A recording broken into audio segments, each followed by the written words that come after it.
Ration कार्डमध्ये नवीन नाव समाविष्ट करण्याची प्रक्रिया समजून घेणे प्रत्येक कुटुंबासाठी महत्वाचे आहे.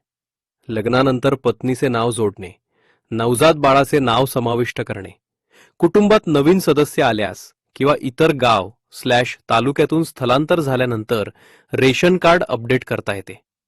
यासाठी नवीन सदस्याचे आधार कार्ड, जन्म दाखला किंवा लग्न प्रमाणपत्र, कारणानुसार, जुने रेशन कार्ड, रहिवासी पुरावा आणि OTP साठी मोबाईल नंबर आवश्यक असतो.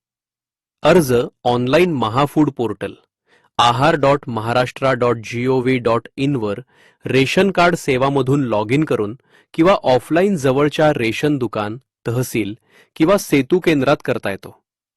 अर्ज सबमिट केल्यानंतर साधारण 15 ते 30 दिवसात तपासणी होऊन मंजुरी मिळाल्यावर नाव रेशन कार्डमध्ये अपडेट होते.